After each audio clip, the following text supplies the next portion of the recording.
Splendid. That's much better, dear, but you ought to spend a little more time on that passage. So I can't practice any more today, Mom. Gotta go to the doctor's place. What do you want done today, sir? Well, let me see. I think the head needs clipping. Well, I did that day before yesterday. Well, we might give it a polish. You know, spiccato with no stops. Okay. Let's have a look at that forehead. It's coming along all right. Guess I'll have to make a rule. No more walking on picket fences. Yeah, or else buy him a football helmet. You certainly work hard thinking up things for him to do. Happy birthday, Mary. Thank you. Oh, you angel. More Pirelli records. Oh, Well, he seems to be your pet conductor. he's the best in the world, I think. Let's play them, shall we? Sure.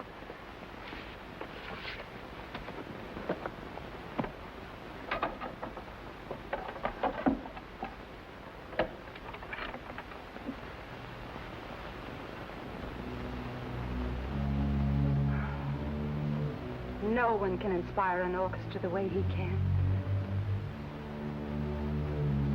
Sweet of you. But you shouldn't spend money on me like this. Oh, don't be silly. There ought to be a half a dozen men spending money on you. I wish you'd throw this thing away and give some other man a chance. Am I by any chance getting a proposal? I wish you were, but I'm too old, worse luck. Oh, but seriously, Mary, you ought to have a man to look after you. Perhaps I will someday if I ever find a man as fascinating as John. Handsome fellow in those days, wasn't he? That was taken in Paris a week after we met. And signed with all my love. A fast worker, wasn't he? Mm-hmm. Whirlwind courtship, whirlwind marriage, and 12 years of repentance. But you never stopped loving him. No. I don't know why it is that women always seem to cherish the men who've been unfaithful to them. I'm not sure now that he was. It was such a shock to me at the time. I was very young and idealistic. And impulsive. Oh, dreadfully. And before I had time to think, I'd run away to America, divorced him, hidden away here. And then discovered I was going to have Billy. Well, if a woman is going to walk out on a man like that, at least she ought to forget him. A woman doesn't forget a man like John Pierce. And if you ask me, a man doesn't forget a woman like Mary Stanley. I hope for his sake that's not true.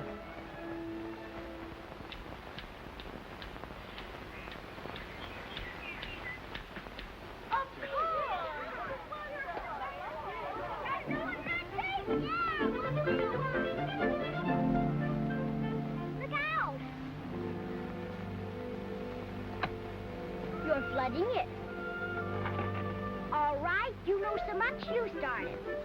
Not me. He's afraid he'll get his hands dirty. I am not. Oh, yeah? I'll tell my mother on you. Clarence is a snitcher. Clarence is a snitcher. Hi, Billy. Hello. My plane won't go. Come on and fix it. Can't. Gotta work. All right. Then I'll let Red fix it. Go ahead. See if I care. It's not getting a gas. Sounds like the condenser to me. Think hard to spark. That's the point. Maybe you got a loose ground connection. Look at the ground. It ain't the ground. I guess Billy knows. Sure, Billy knows everything.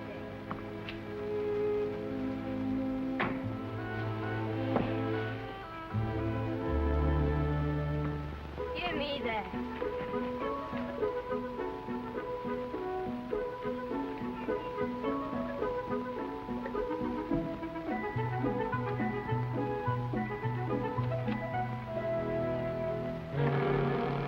I told you it was a ground connection. You see?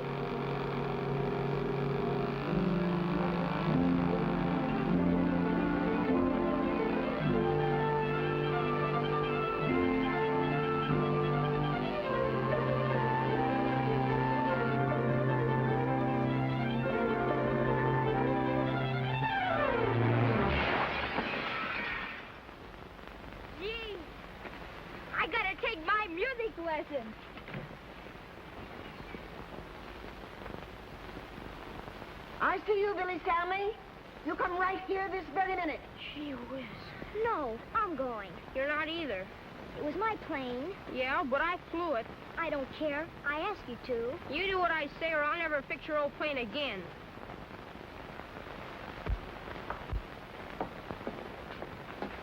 Now, see here, young man. I've had enough of this. Yes, sir? That's the fourth window that's been broken this summer, and it's got to stop. Do you understand? Yes, sir. Well, what's all the shooting for this time? I just broke a window with this. Yes, and this time he's got to pay for it. I thought you were clipping the hedge. Well, I was, but I stopped. For just a minute. I just wonder if you weren't taking in a little too much territory. Huh? Now, if you put the rudder a little more to the left, wouldn't it fly in a tighter circle and land right back on the field? Gee, that's right. I don't like to interrupt your scientific observations, Doctor, but who's going to pay for the window? Oh, yes, yeah. That's right. Let me see, one pane of glass. That's about 5 cents, isn't it? 20 cents? As much as that?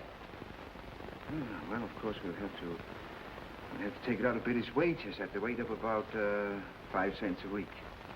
Oh, by the way, it's payday, isn't it? Yes, sir. Well, I've only got a quarter. Afraid I can't make change. We'll start the deductions next week. I can make the change, Doctor. Here's a couple of dimes. You'd only get a nickel if I had my way. I guess you'll remember about that left rudder the next time. I sure will.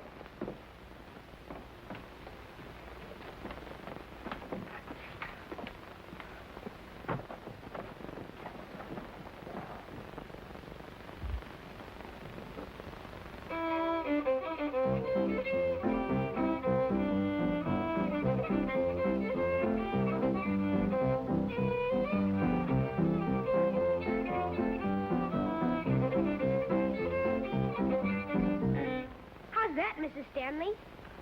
Well, Johnny, I got all the notes right, didn't I? letter perfect. But there's a great deal more to music than just striking the right notes. Why are you always in such a hurry? Well, I got to play football.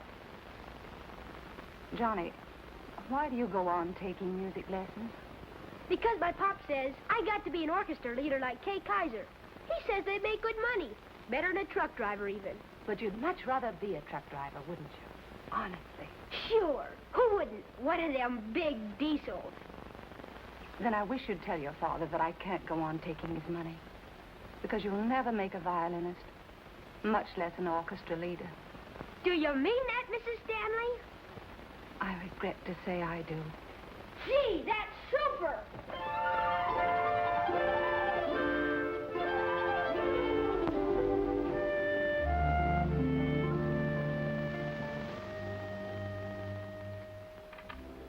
Sorry, Mom.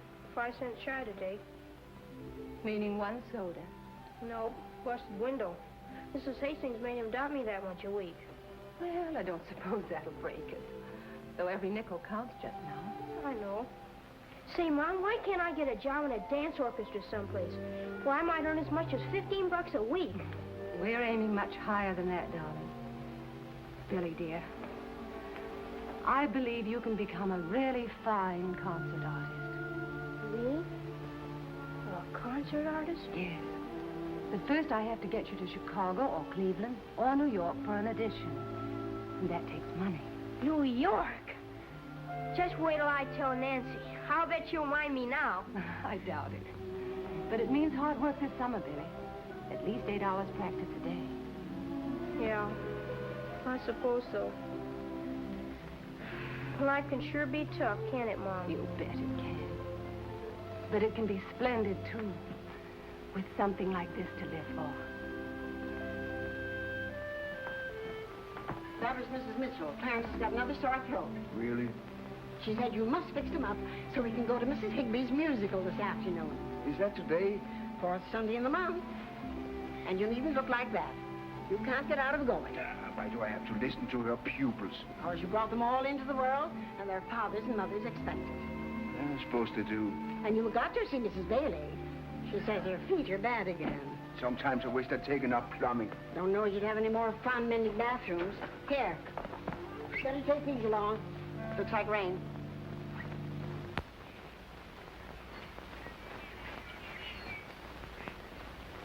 We'll have a bed just like that. Just like Marie Antoinette. No, that's too fancy. It is not. I wouldn't have a thing like that in my room. Look here, Billy Stanley. You've got to let the woman furnish the house or our engagement is off. Well, I guess if the man earns the money, he ought to have some say. He ought not. Well, I heard Dr. Christian say the man ought to wear the pants in the family. Yeah? Well, Dr. Christian is old-fashioned. We've got equal rights for women. Haven't you ever heard of the 19th Amendment? Oh, give me the funnies. I want to see how Dick Tracy gets out of that concrete mixer. Nancy, darling. Yes, Mother. Oh, hello, Billy. Oh, Nancy, darling, Mother wants you to get the music out of the secretary and be sure to keep it in the right order. Say, Mom, why don't you ever let Billy play any of these Sunday things of yours? Well, it isn't that, well, it's just that you're such a very little girl, you wouldn't understand.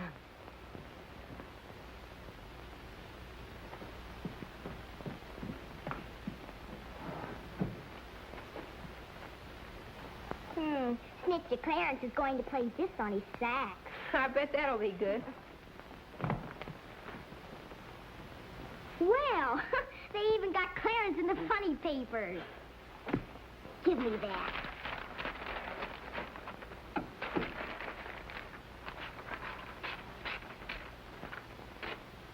Oh, I'm so glad that you could come this afternoon. We wouldn't have missed it for anything. It's simply lovely. And you, my dears, I'm so happy to see you.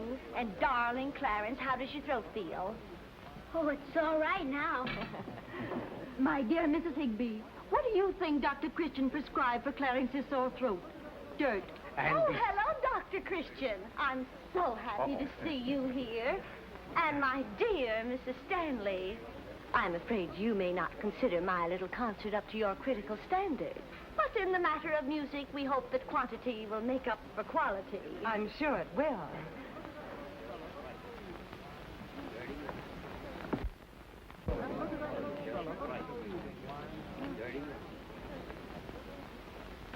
I am so glad to see you all here this afternoon. And I am so happy to think that perhaps these monthly recitals add at least a little to the cultural tone of our city. And now, we will open the program this afternoon with a violin solo by my newest pupil, and one whom I am sure you will agree with me shows great promise, Johnny Bates.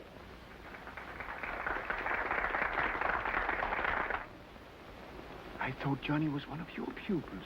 He was. Why did he leave you? I advised him to give up music.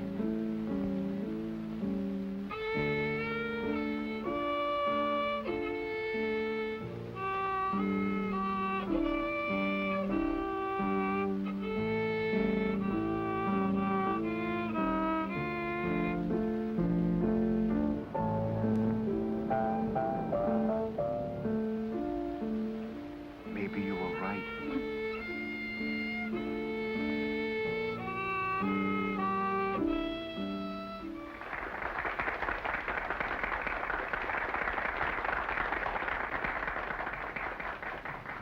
And friends, if you will pardon me for saying so, we now come to the pièce de resistance of our little soirée.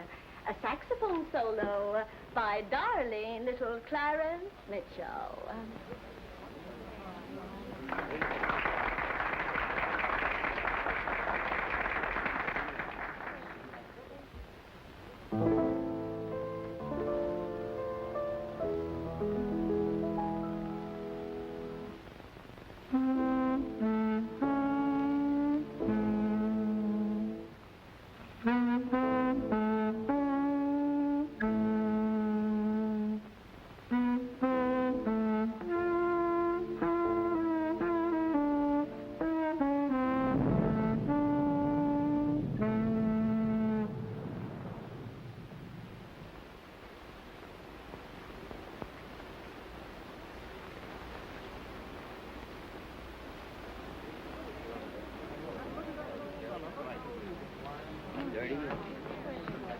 Well, of all things, A little unfortunate circumstance has arisen, but we shall continue. We'll just skip that part, darling, and pick it up from the top of the next page.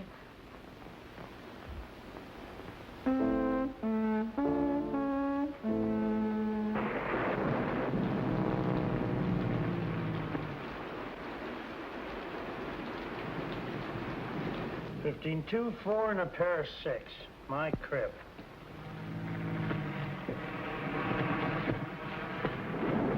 Somebody in trouble? Sounds like it.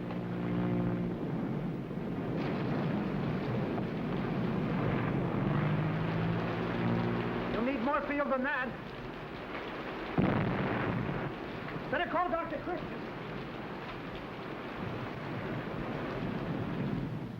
Where? The landing field.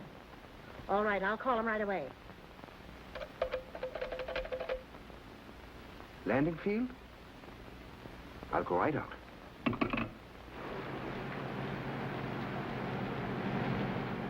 This is Dr. Christian. How do you do? The patient's a very important man. Are you competent?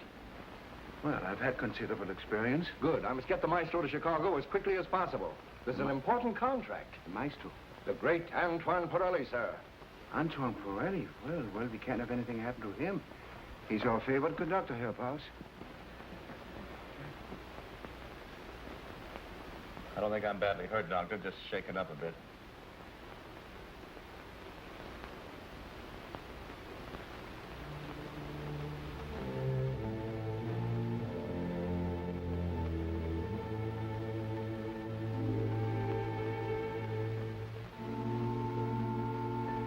Can you sit up a minute? Oh, sure.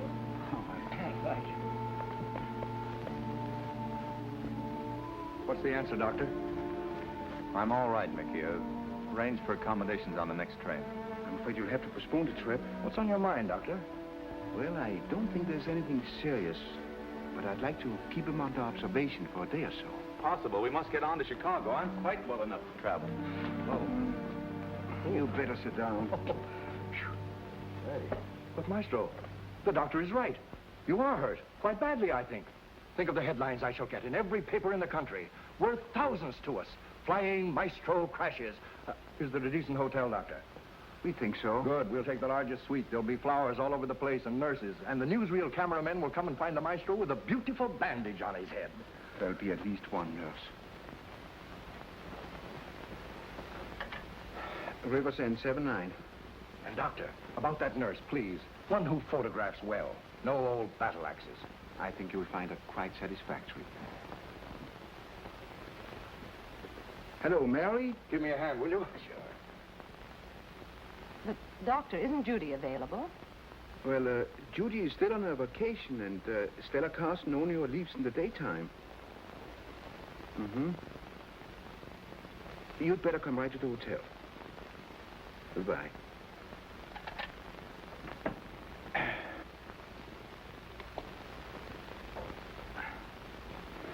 This will make you sleep. Thank you, Doctor. And when you wake up, I think you're going to feel very much better. Hello, Gladys. This is Mickey. I'm speaking from a little bird called River's End. I'm sorry to say we've had a slight accident. No, not bad, but there's a horse and buggy doctor here who sent Antoine to bed for a couple of days. Well, if Antoine is hurt, I'm coming at once. Oh, it's nothing serious. But I just called to warn you not to believe anything you read in the papers. It's just a little ballyhoo. And tell your father and the broadcasting people that we'll be a couple of days late for rehearsal. Hello, Mary. Hello. I hope you're feeling quite fit. Of course. What is it, Doctor? Slight concussion. He's sleeping under a sedative now.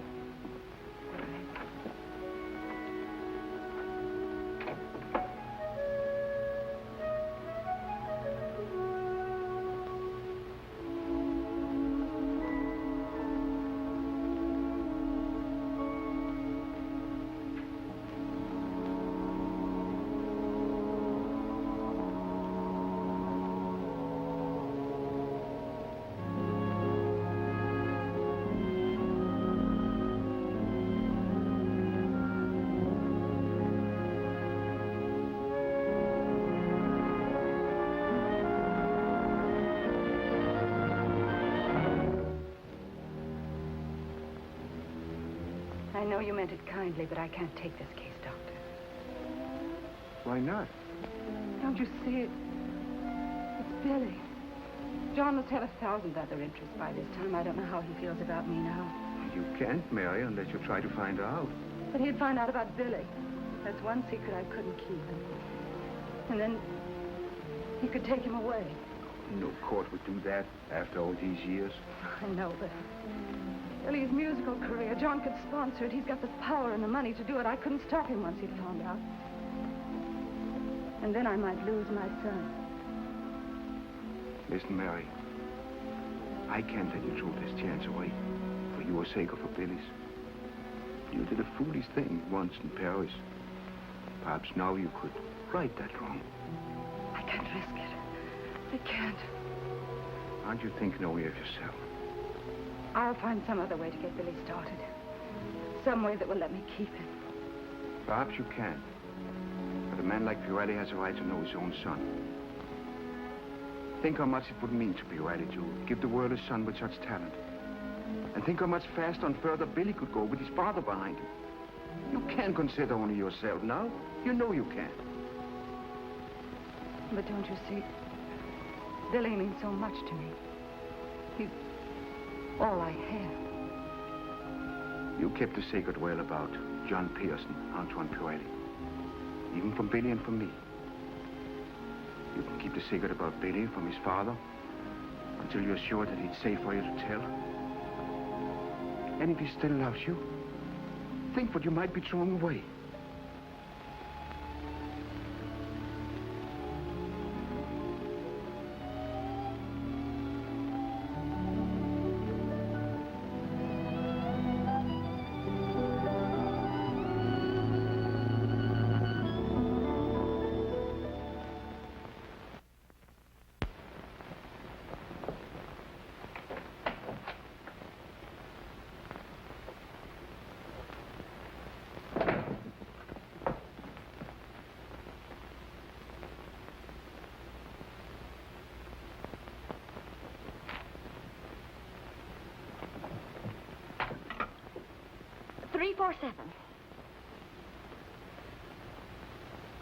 Mrs. Bates, have Johnny get up, put on a Sunday suit, and come to me at once. With his violin.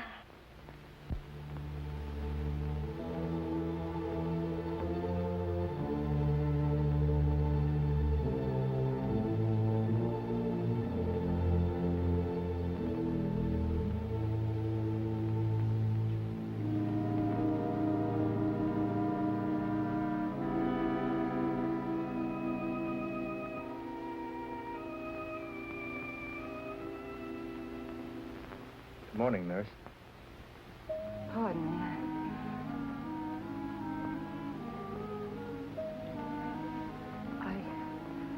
I must have fallen asleep. I beg your pardon. I'm the one that's been asleep. When did you come in? I've been here all night. I must speak to that doctor. His sedatives are much too effective. Would you open that blind little for me, please?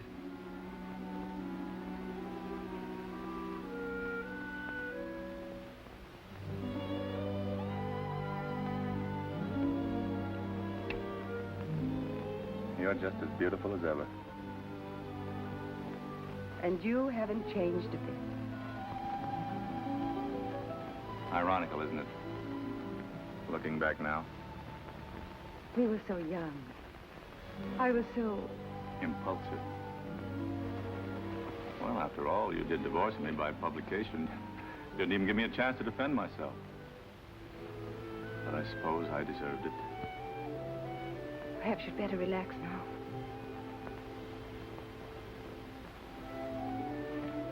How have you been getting on, Mary? As well as could be expected. I have my work, and I find a certain amount of happiness in it. Good morning. Good morning, Doctor. I brought Miss Carson to relieve Mary. And by the look of things, it's about time. The patient looks better than the nurse this morning. Then we have the nurse to thank for it. You better go home and get some rest, Mary. Am I well enough to have visitors today? I think so. Might even take that bandage off today. Dr. Christian, I'm not very familiar with the ethics of medicine, but is there anything in the code to prevent a nurse who is off duty from returning to the sick room as a visitor? Well, in certain cases, I prescribe it. You will come back soon? Yes, John.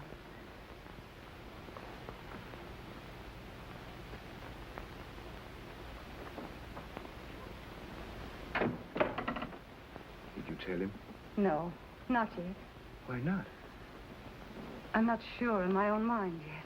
Oh, now listen, Mary, it's about time you told him, don't you think so? Mr. DeLancer will be down in just a moment, Mrs. Higby. Thank you. Come along, children. Get out your instruments. Hurry along. Hurry along. I'd like to see Mr. Pirelli, please. I'm sorry, I can't disturb Mr. Pirelli. Why, Miss Martin. Mrs. Higby, you came all the way from Center City. Why not? I have just as much right. I think not. After all, Mr. Pirelli fell in River's End. Oh, so these are the little musical aspirants, eh? Are you Mr. Delancey? Yes, I have the honor to serve the maestro as business manager. Then you can arrange an audition. Yes, an audition? I have several pupils of exceptional promise. So have I. Well, ladies, I'm sure your little charges are talented, but unfortunately, the maestro has had to make a rule. He cannot give auditions. Oh, but surely just this once. Yes, just this once. I'm sorry, ladies. The rule is never broken. Good day. Well, we'll just have to go back home again, children. Yes, I suppose there's nothing else to do. Come on.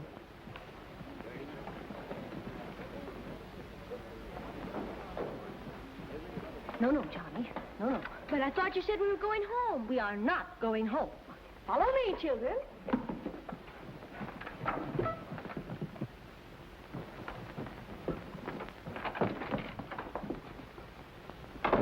Mary Stanley, how like you to push your way in there. Push my way in. If he's agreed to give Billy an audition, I shall most certainly see that he hears my pupils, too.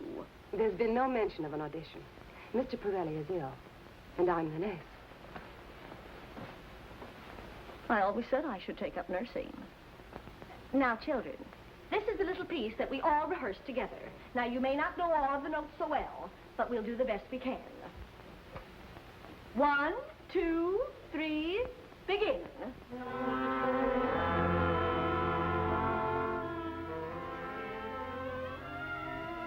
For pity's sake, what's that? Sounds to me like Mrs. Higby. Who? Our local musical impresario.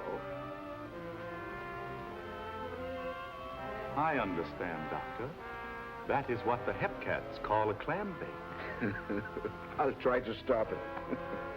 No violence, Doctor. Just give him one of your sleeping pills.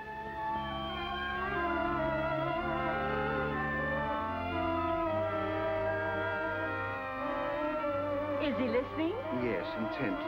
Does he want us to go inside? No, I couldn't allow it. You see, Mr. Pirelli has been quite ill. I want him to rest. But it would only take a minute. I'm sorry, Mrs. Higby, but I must insist. Unless you leave at once, I cannot answer for the consequences. All right, children. I guess we will go home. Well, you can at least tell your parents that you've been hurt by the great Anton Pirelli. Of course! Come on, children. Come along. It was fine.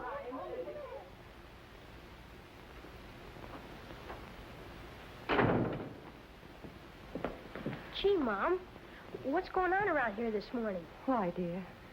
Oh, you look sort of all shined up. This may be a great day for us, Billy, darling. Yeah? How? I'm going to take you to the hotel with me. And maybe, I'm not quite certain, Antoine Pirelli will hear you play.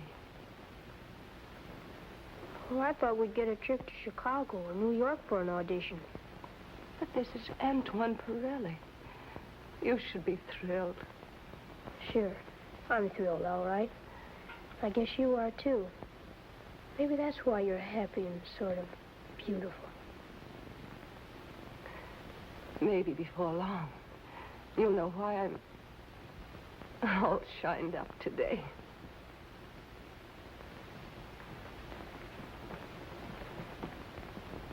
Now, you wait here, Billy, until I call you. Okay, Mom.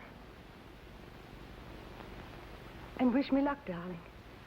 So very much depends on these next few minutes. All right. I'll keep my fingers crossed.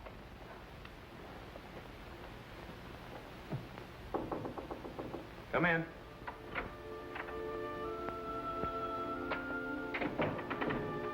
You were a long time. Not long for a woman, John. Oh, Mary, it's good to hear your voice again. Is it? To think after searching all over the world for you.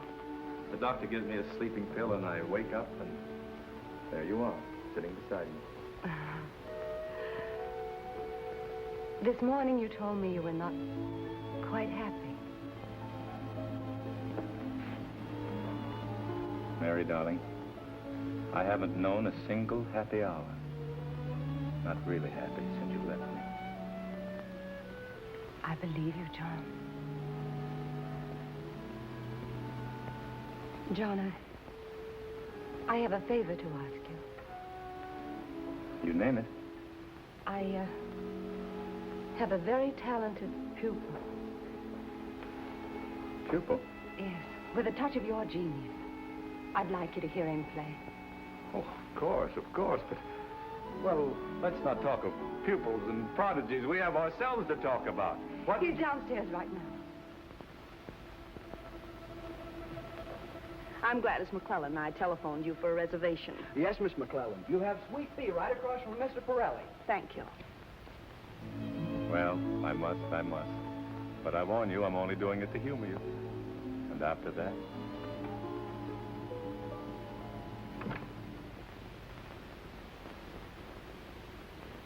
Darling, I see you're not too badly hurt. Nothing serious? That's the moment I got your call, and evidently I arrived just in time.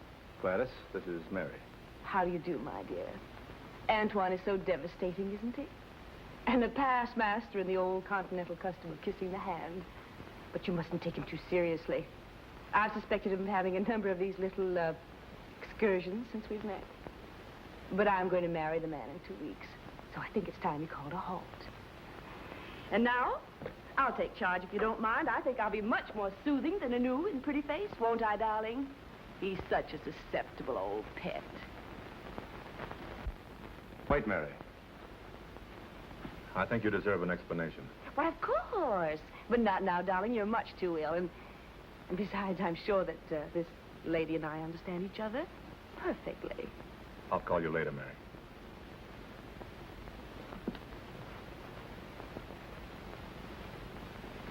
Now, really, Antoine, I've always suspected I couldn't trust you out of my sight. But to flirt like this with a little country girl. That little country girl, as you call her, is the woman I married in Paris 12 years ago.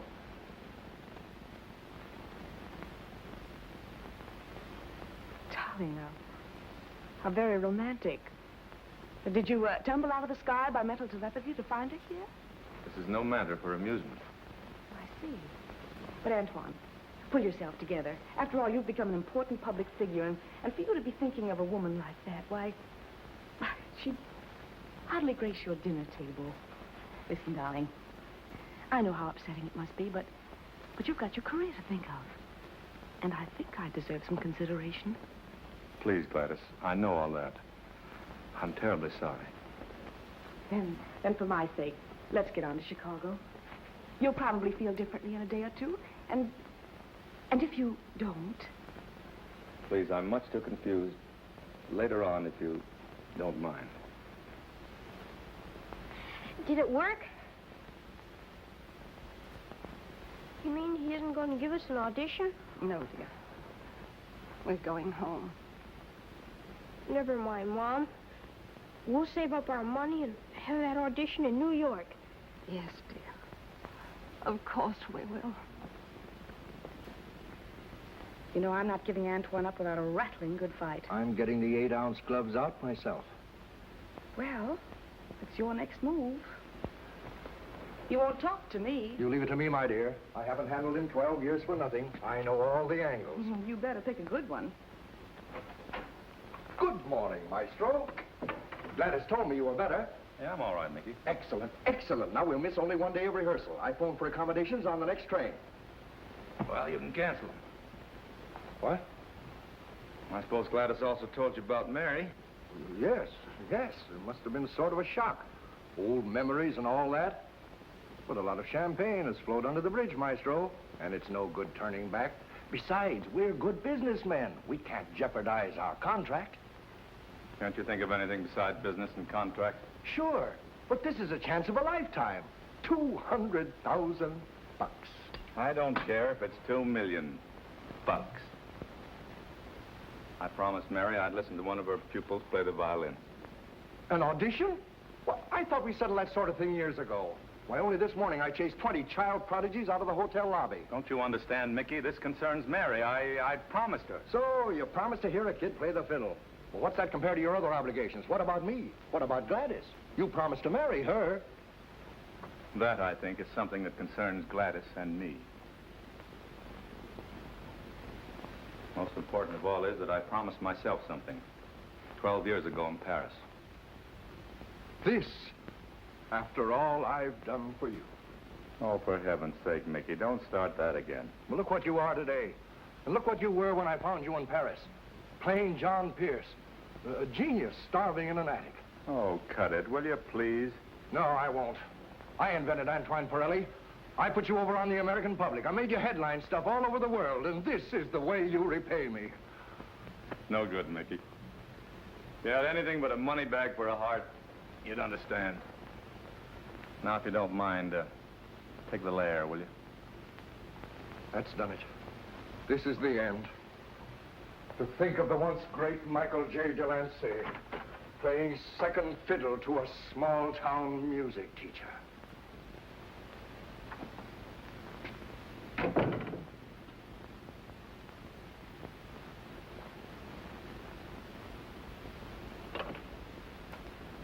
Send up a double brandy, quick. Make it 2. Make it 2. I'd like to talk to Mrs. John Pierce. You got the number for me, please. Oh, there's no Mrs. John Pierce in the directory, sir. Really? But she lives here. She came here on my case last night. Oh, that was Mrs. Stanley, sir. Mrs. Stanley? Are you sure? Yes, sir. She nurses for Dr. Christian. Well, get her for me, please. Yes, sir.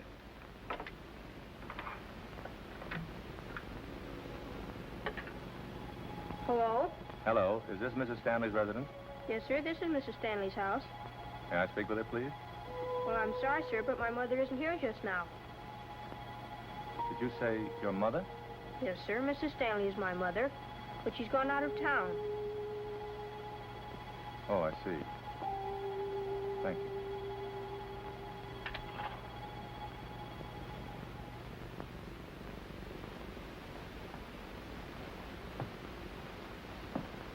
Hello, Doctor.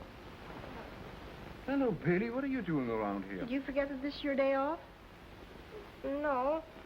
I just thought... Well, Mother went out of town for a few days. Out of town? Why? I don't know.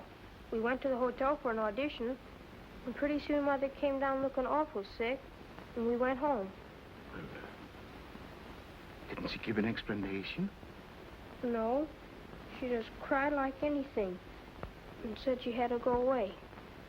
Well, you'd better stay here, Bailey, until she returns. Run along upstairs. Take the spare room. Thanks.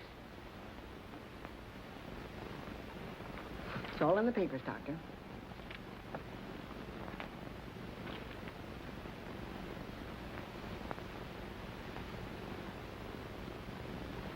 I can't understand it.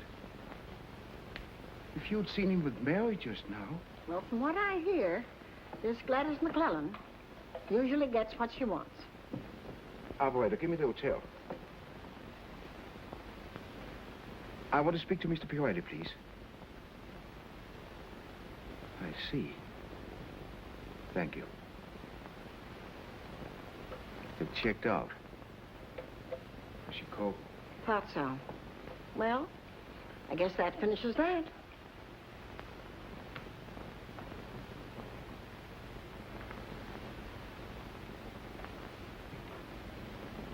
Those are mighty good pancakes, Mrs. Hastings. There you are, Doctor. Another of your medical theories shot full of holes. Who says the human stomach only holds 1 quart? Well, when a fella gets a free meal, he ought to make the most of it. That's right, Billy. Yoo-hoo, Billy! Sounds like Nancy. Yeah. Better hurry. Women hate to be kept waiting. You bet they do. I know. You'd better prescribe for yourself this morning. You didn't eat a thing. It's no use, Doctor. In spite of all your knowledge and medical research, you'll never know why a woman acts the way she does when she's in love. I don't know what Mary was thinking about. Thinking? Women don't think. They feel. They haven't got any brains. Just a few assorted emotions. And only about 3 of those. The strongest being to protect her young. That's number 1. I suppose she thought it was the decent thing to do, to walk out like that. Decent? When is a woman ever decent when she wants to fight for a man? That's emotion number 2. Not much fighting, Mary. When the other woman showed up in the scene... Other woman? There's always another woman. That's when the fight really gets going. That's number 3. Oh, no, Doctor. A man will never realize what makes the wheels go round in a woman until he's married to one and gets it beaten into his head with a rolling pin. Then he says he's misunderstood.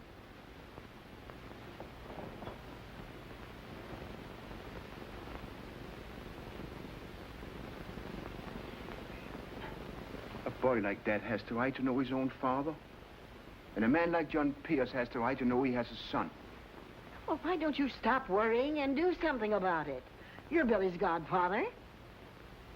So I am. How much money have I got in the bank? Oh, about $136. And we need it all for bills. It's not going to be used for bills. Well, what are you going to do? Gamble. For big stakes. Billy. Billy. Go home and put your Sunday suit on. We're going to Chicago. Chicago? Me too? No, dear, not this time. Maybe we'll bring you a present. What would you like? A new slingshot. Run home and pack a bag. Know how? Of course he doesn't. I'll have to do it for him. Come on, you.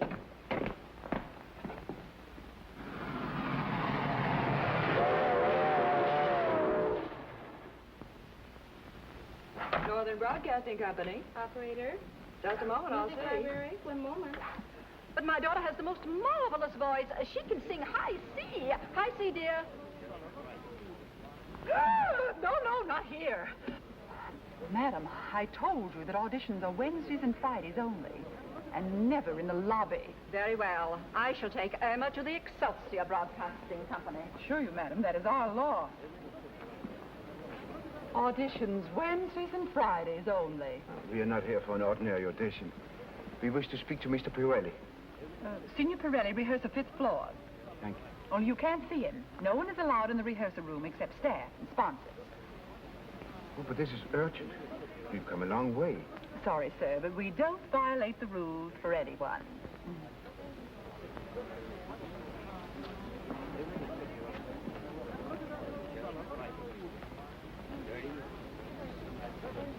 And a pass is required for all elevators. And the stairway doors are locked on all landings. A complete tour of the Northern Broadcasting Company for 40 cents. Get your tickets, folks. See how radio works for only 40 cents. See the world's greatest and newest phenomenon, television. I think you will be pleased with the orchestra, Signor Pirelli. We've spared no expense in assembling the best men. Have you any orders to give before we start the rehearsal? Oh, I beg your pardon. You'll have to speak louder, Mr. Simpson. Antoine is here only in the flesh today. His mind is far, far away. I asked if you had any orders, sir. No, none. This is the Master Control Board. The sounds of any program emanating from this company are mixed in the monitor room of the studio, communicated to this board, and cleared here. The program travels from here by wire to the broadcasting towers, where it is released to the world. And this is the artist corridor with dressing rooms on either side. Here, the great ones of radio and screen relax. Oh, if Clark Gable should come out, I'd just faint. Or Carol Lombard. Shirley Temple for my dough. It's Good thing Nancy isn't here. You better. She'd sock me in the eye. This way, please. Do we have to go now? Can't we wait till some of the stars come out? They rarely come out before sundown. May I present Mr. Mortimer Effington, who will give you a practical demonstration of a few sound effects used in radio broadcasting. Ladies and gentlemen, most common among sound effects is the opening and closing of a door. Now, this is one effect that is utterly impossible to fake in any manner, shape, or form. Now, when you hear a door opening and closing on a radio program, you can rest assured it is a door. Door opening, door closing. And now the sound effect of soldiers marching. Now, you see, as the soldiers march, we have a little carousel of so they come in the sound effects to bring all the types of sound we spade it. It has a face. Formerly, we only had 2 rows of pegs. Then we added 1 more row. You know, since conscription. Now we have the horse's hoofs. This is a calibrated painted. Now watch the capsule. That's the gallop of the horse when they created forces. Now the milkman early in the morning and brings in the milk to celebrate. Of course, they praise the face of your horse. You hear them. He says, open the window where you are, place some paint. It's a cabaret. And now the most difficult of all sound effects to achieve. The opening and closing of elevator doors.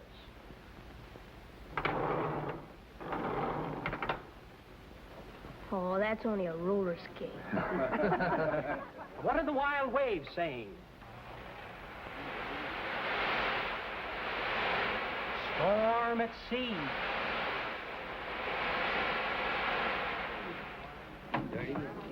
Now that effect is achieved by BB shots and a drum head. That's why we search all little boys and make them check their air rifles at the front door. You understand that all sounds are not created manually. You have to go and see the parts of the phonograph records, and we just got a play device. Now the airplane zooming and zooming. Must be something wrong with the category. Now, if you want a battle scene, all you got to do is save the photo and put it right in the case of space. It's all the device on the hold of needles and puts all the sound effects today to me. So far into the night. And this little instrument, the champagne cork popping. Why be a cheapskate? Let's throw a party.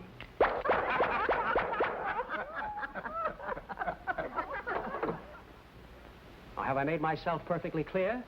Please, I'd like to know how you simulate the sound. Oh, of course. You see, as we take the little horse's spade and we go through the sound of the microphone, we don't have any little separatus. We just came in Fort Rice, bringing the cat boss and all the way through sport. The cat trade with fire and sin has to go through the whole reeks, and the sound effects coming back to the board to the face. Here, ladies and gentlemen, we have a television broadcasting camera. In that room is the receiving set. Now, if you will just step in there, we will give you a practical demonstration. If someone, young man, Yes? would you like to go home and say that your voice and picture had been broadcast by television? Boy, that'd be keen. And step this way. Do your stuff, Billy.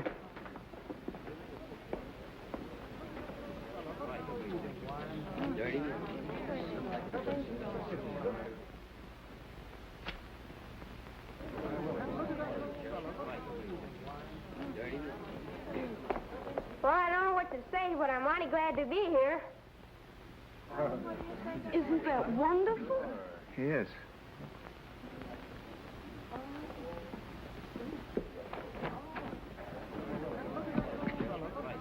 Well, I don't see anything. It's pretty hard to see yourself on television unless you could be in 2 places at once. Oh, I have to be twins, wouldn't I? The announcer will merely say, Mr. McClellan of the famous McClellan Products takes pleasure in presenting Senior Antoine Pirelli and his orchestra. Do you follow me, Mr. Pirelli? I doubt it. Oh, yes, I follow. I'm sorry to be so abstracted today. Well, well, welcome home from River's End.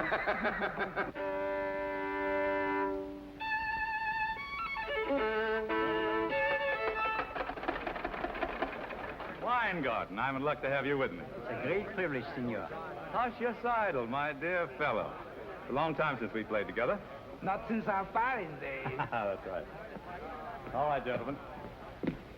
We'll start with the letter B, second movement.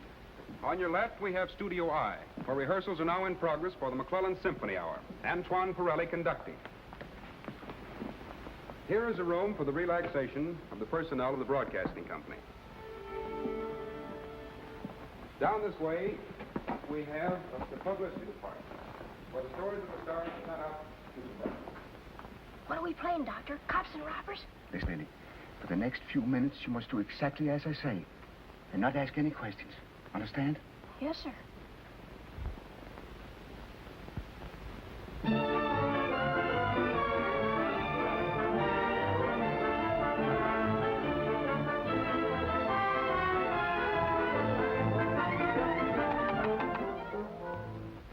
Let's try it again, gentlemen. This time, just a little lighter on the staccato. All right? Better be.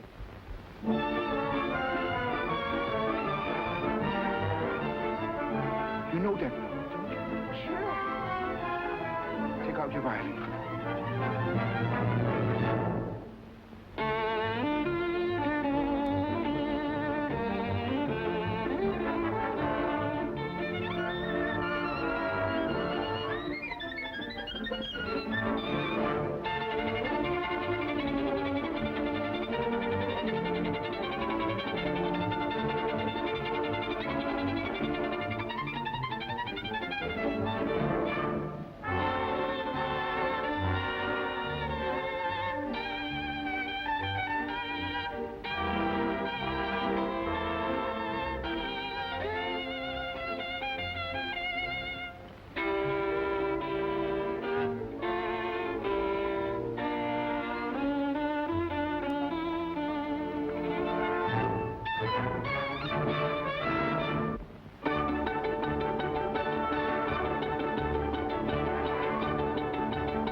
Where did you learn to play that passage like that, my boy?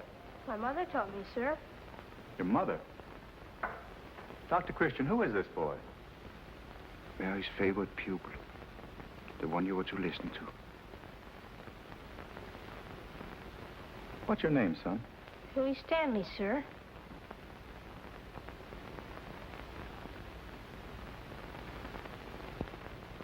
That's what he's called in River's End. But his real name is William Pierce. William Pierce?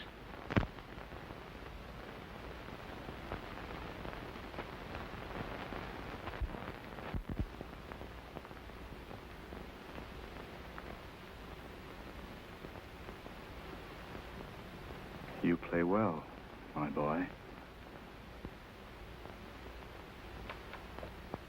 Memories die hard, don't they, Antoine? What do you want me to do, Gladys? There's only one thing for you to do. I'll do the rest. You know, I might be able and capable of coping with her. But a son, that's too much for me. So I'll bow out. You're being splendid about this. No. No, I'm not really, dear. I couldn't marry you and have those memories coming between us. Every time you took me in your arms, I'd know that you were thinking of her. Gee, Doctor, it's all kind of mixed up. No, it's been a little mixed up for me, too, but it'll all be straightened out now. Oh, I don't know. How do you talk to a guy when you've just found out he's your father? What'll I call him? I wouldn't worry about that. I'd just say, well, just whatever you feel. I know. I'll just say, how do you do, Father? No, that's too stiff and formal-like. Hello, Daddy. No, that's sappy. Hiya, Dad. See, that sounds pretty good. Sounds pretty good to me. Hello, son. Hiya, Pop. Dr. Christian, hadn't you better take Billy to my hotel and after lunch tomorrow, take him out to the ballpark to see the White Sox play. Would you like that, son? Boy, that'd be super. And say, maybe you better get a couple of suits of clothes. Dr. Christian will help you pick them out. And a dinner coat. Gee, you mean one of those with a hard-boiled shirt? Sure. If you're going to hang around this Mickey guy, you got to get used to a stuffed shirt. But, Maestro, please, the rehearsal. Now, look, Mickey, I'm tired of being a puppet. You've pulled the strings long enough. From now on, I'm going to stand on my own hind legs and cast a shadow. I've got some unfinished business to attend to, but I'll be back in time for the broadcast, and that's all you need to know. How's that, son? That's telling him, Pop. Oh, Dr. Christian, take good care of my boy. I always have.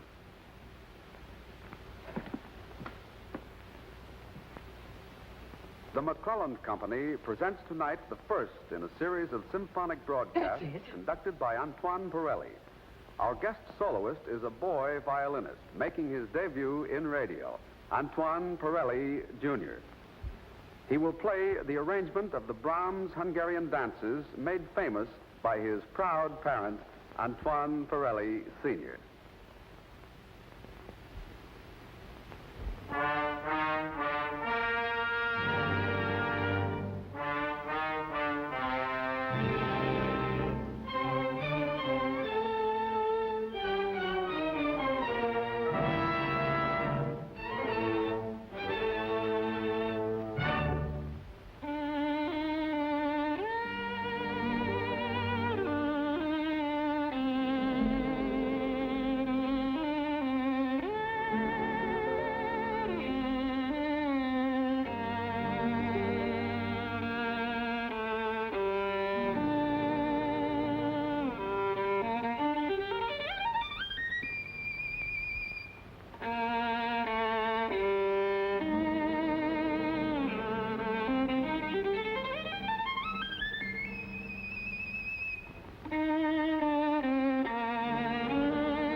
Billy was a genius.